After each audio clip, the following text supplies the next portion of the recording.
Three, two, one. Welcome to the SaaS Pulse Show. My name is Michael Bertoni, and I'm the founder and CEO of SaaS Talent. And unbelievably excited today. I always say I'm excited, but we got a tech guy here. Look at the mountains in the background. Unbelievable. Oh, they're fun. Yeah, sales tech sucks for cell phones, right? I mean, everybody listening right now, you have a cell phone, you're like, how do I do sales stuff and how do I do this on my cell phone? I have a CRM, whatever. This is painful. So let me introduce the world to Zach Barney. He is the co-founder and CEO of Mobily, super startup obsessed, 5X as a startup. I want to hear more about that. Really obsessed with helping startups. So everybody listening, reach out to him. But again, sales tech sucks for cell phones. That's why he created Mobily. So great to have you on the show, Zach. Michael, thanks for having me. I'm excited. Yeah, yeah. So Zach, what I always love to start with, and I know you have one, is the superhero backstory, right? Always love to start with that. So I saw your background. You have a lot of startups, right? You have a lot of experience, but tell the audience about your background and journey that led you to Mobily. Yeah, absolutely. So I I've always envisioned myself as a builder. I don't like the idea of being a cog in somebody else's wheel, like making an impact on the world, the community, the industry, whatever. It has always been really important to me. I don't know if you've ever taken the Clifton Strength Finders um, I know. survey. So I have, and as you can imagine, somebody with a sales background, my number one strength is competition, and my number two is achiever, which basically means competition against myself. But number three is significance. I really value the impact that I'm making and playing a role in that. So I've just always naturally viewed being involved at the early stages of a company as my way to do that versus going and working at a big giant company. So this is my first time as a founder, but I have been hire number one or sales hire number one at several other companies and done everything from bootstrapped to venture backed and so forth. And then I took a detour. So for about 10 years, I was building and leading sales teams the first or one of the very first hires. And I took a detour and went to a post IPO company out of Sydney, Australia, that was Wow. struggling to figure out their US market. They owned a huge chunk of their TAM, like 25% of their TAM in AU, but couldn't quite grasp the market in the US due to just market maturity, competition, and things like that. So I was hired to help bring some scalability and repeatability to the US. Essentially, it was another startup, but we had daddy's money funding us and didn't have to worry about, about all of the inherent risks that come involved with early stage things. It was fun. It was great. Took that from 5 to 30 million in revenue over 3 years. And then I went to private equity. I turned to the dark side and served as Wow. a drop-in sales operator for our portfolio. The company owned, by the time I left, 17 portfolio companies in the automotive software space. And I was one of the sales leaders that was basically given portcos to go and fix or, help take to the next level, hence the sale to private equity, because something was stalling and they needed help. And yeah, did that for about 3 years. The origin for Mobley really stems from those later two experiences where, I was used to the scrappy early stage stuff, just figure it out, throw crap out of the wall, see what sticks. And if there's a problem, go solve the problem. Yeah. And then you move more up market and you're working with companies that have bigger budgets and more people handling things. And you would think that that would make them better at things, and they're not. Specifically with field work, lead capture, CRM hygiene, just communication with customers, all of that stuff Oh, it's is way painful. worse. It's way worse for bigger companies. And and I experienced that firsthand. So a couple of pain points that all stem from the same problem. If you go to a conference or a trade show, Michael, the average company takes 11 days to get a lead back in the hands of a sales rep in time for them to make the first follow-up call. And it's just because it's nuts. They have so many different steps, and they're stuck using a third-party lead retrieval app that doesn't integrate with anything. And the data you get back is Zach's burner account 4@gmail.com. So you have to do third-party enrichment. Like, so much crap gets involved to the point where it takes forever. It's really expensive, and the average human attention span is 8.25 seconds. So if you're taking almost 2 weeks to follow up with me, and I've already forgotten about you, Done. It just wasn't jiving for me. And the second pain is activity logging. Like, it's just really, really hard. I was on a call with a corporate VC arm of a very well-known CRM. I'll let you do connect the dots and guess who that is. But I flat out told them, your mobile app sucks. And they like, yeah, we know it's garbage. What they did is they took these giant behemoth CRM platforms and shrunk them down to a tiny phone screen. So now you have 2 thumbs to type and update versus 10 fingers. Not to mention, you don't have any of the tools that automate things for you when you're on your laptop. As a result, people just don't use it. They don't log their activities. They don't update their pipeline. So when you have these reps that are out in the field doing work, you can't forecast accurately off of them. You can't replicate the top performers. And if they leave the company, their pipeline goes with them. Yeah. And like that, it's psychotic. And it all stems with mobile tech sucks. I've been in tech for a long time, right? And I hate putting stuff in CRM even to this day, right? And even if your pitch is just mobile first CRM, you got me, right? I mean, I don't know what it is, but what I want to hear is, what's the elevator pitch? What's the value proposition? What's super exciting is, first, you're in Salt Lake. Look at the background, right? And then you've been doing it for a year and a half.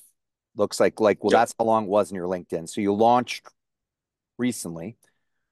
Like, tell me about the product. Like, I love the idea of mobile first CRM.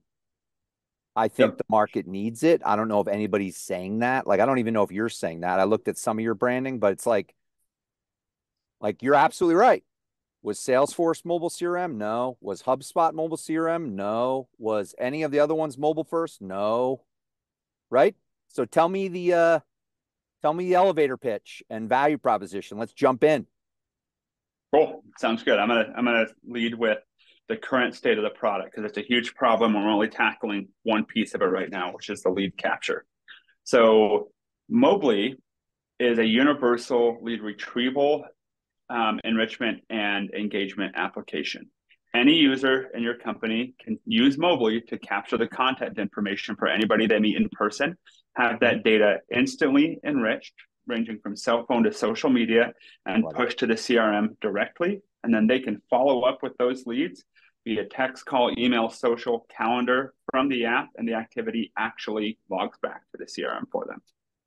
Nice. Super simple, super easy out of the gate, right? You get a lead, enrich it, shove it into the CRM, right?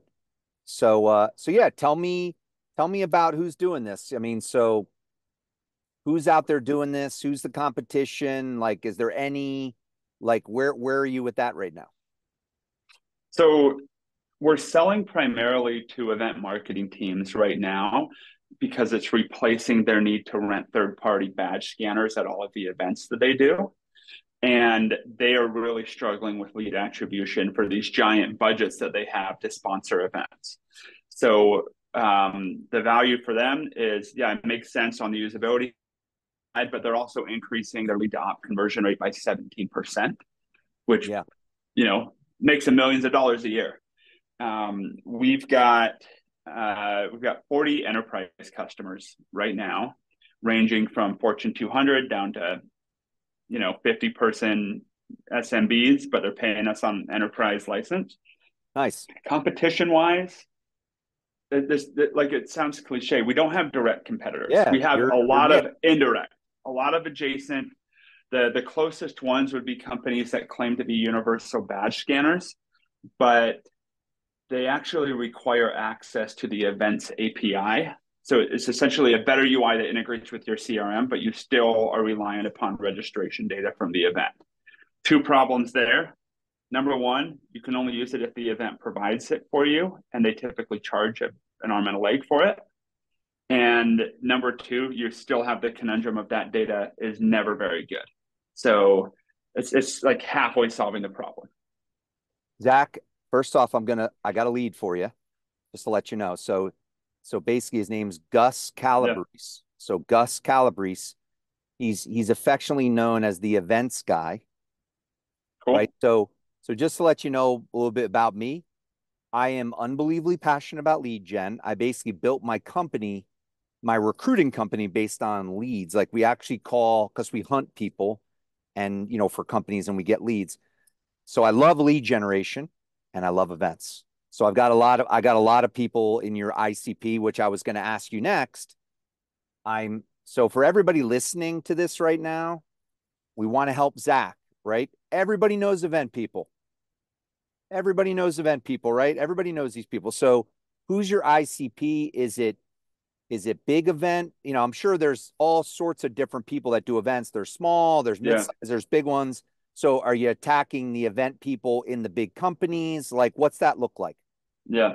So yeah, we're not selling to the event host or producer. We're selling to companies that exhibit at events. If they're going to at least 10 a year, then they're probably a good fit for us. Most of them don't know the volume. So we found the math works out to where if they have at least 50 employees and they're B2B and they operate primarily in the US and Canada, they are a good fit for us. We do try to avoid extra large enterprise right now unless they come inbound because it's a lot of work on the InfoSec side of things that we just don't have a lot of bandwidth to handle yet. Nice. 10 events per year, 50 people roughly. Love it. Great market. Great market. A lot in the ICP there. So yeah, let's talk about challenges, right? I mean, so you launched, maybe I don't know how long ago officially, but so what have been the top Yeah. challenges? What have been the top challenges you've dealt with, and how did you overcome them? Yeah, I've got two. The first one, if anybody's listened to a podcast that I've done on the past 6 months, I've talked about this, but I think it's so important. If you're a founder and you're raising capital, don't spend the money until it's in the bank. We were raising our seed round last fall, agreed on a term sheet with our lead investor right after Thanksgiving last year, Yeah. and wanted to continue showing progress between then and when we closed out. So what do? We went out and hired our sales team. We went out and hired another developer to help get that momentum going. Unfortunately, the round took like 3 months to close to get all the follow-ons solidified and everything. And it came to the point where myself and my co-founders, we were funding the company's payroll out of our own pockets for a few paychecks because we were just literally out of money. Even though it was there, we had millions of dollars coming signed. It Challenge, wasn't in the bank yet. Zach, that's like massive challenge. It's like it's Christmas time and you're like, how the heck do I pay people? I can't tell you Oh my how God. severe those panic attacks were. Oh my God. They Zach, were bad. Zach, Yep. I'm right there with you, man. Over the last year and a half, it has been brutal, right? I'm right there with you, man. There were times where I just had to take a nap for like I just literally just fall into a ball in my bed. I'd be like, okay, I'll be back in an hour, But dude, that Yep. is a massive, that's biggest challenge that I've heard on the show. We've done 40. Couldn't pay people. Yep. So I know how that feels. So yeah, what's your second? The second one is balancing your sales with your capability to fulfill on them. Deliver, deliver. So we have when somebody comes to us and pays remotely, they pay for an annual subscription, and then there's a data component in there. Their subscription gets them a certain number of data credits, which is one fully enriched lead, and they can purchase more, Yeah. right? because our enrichment process is so incredibly good, like every lead goes through a huge waterfall of data provider partners of ours and is Love enriched that. through all of them. But Love then that. we have a team of live human being analysts that check each one while they're training our OCR models. They're training our enrichment to be more intelligent and intuitive, but we don't want to dip in the quality as those models are trained. So they're literally checking every single lead as it comes through for accuracy, misspellings, missing things. And that's a commitment we've made to our customers over the next year or so as we figure out this model. When you go from 100 scans a day to 500 scans a day to 1,900 a day, we're already at 3,000 this week, and it's halfway through the week. Yeah. We have to hire in advance of that, and that's a challenge predicting demand. Where, like you mentioned, we've been at this a year and a half. Our MVP was released in March. Our first customers didn't start signing till September. So Right. we don't have a year of data of what busy seasons look like yet. And we're going like this in usage. So Yeah. that's a challenge as well, like getting as scientific as we possibly can on adoption so that we can fulfill in the right manner and not overhire or underhire. Yeah, I mean, we got to talk more about partnerships. So one of the things that we do is we have this executive assistant service, and Yeah. the use case in most cases is lead gen. And so definitely want to learn more about your product. But let's get into just how do you look at talent? You were mentioning some of these things. Obviously, your biggest challenge Yeah. was, so how do you look at talent? How do you look at people? What are some core things you're really looking for in terms of talent acquisition, people? What does that look like?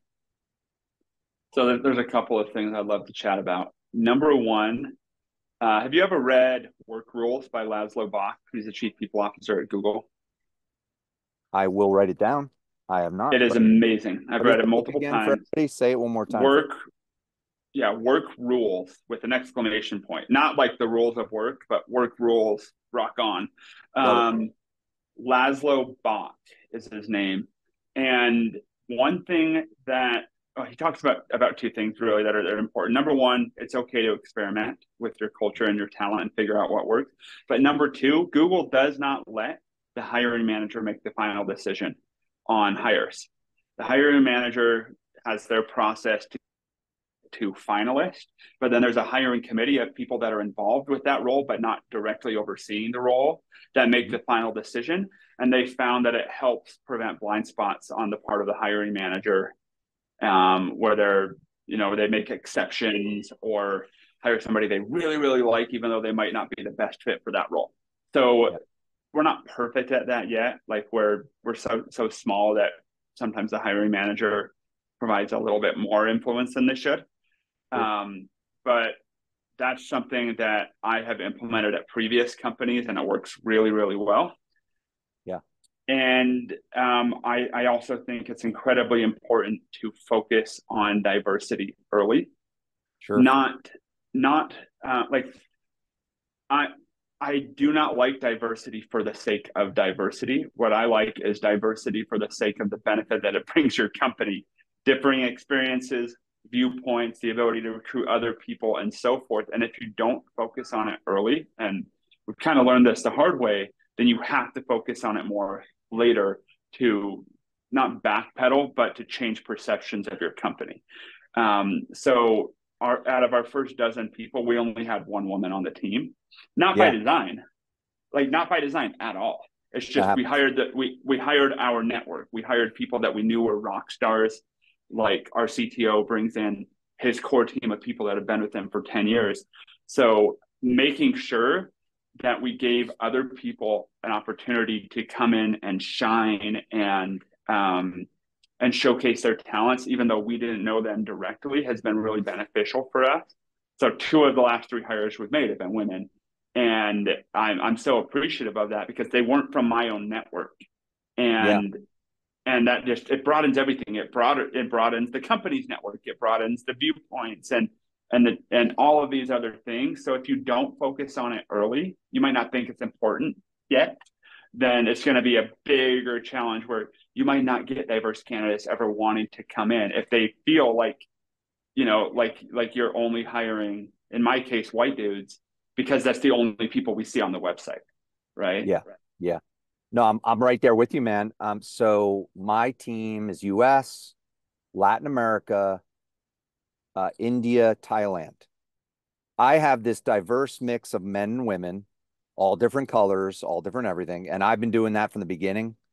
And I'm right there with you, man. It's actually funny you're saying that because it's like, maybe I should say that. Like I'm thinking to myself, like maybe, hey, we have a pretty diverse team here. Does anybody care? Because I know it's a big deal these days, especially in startups, right? Very, very.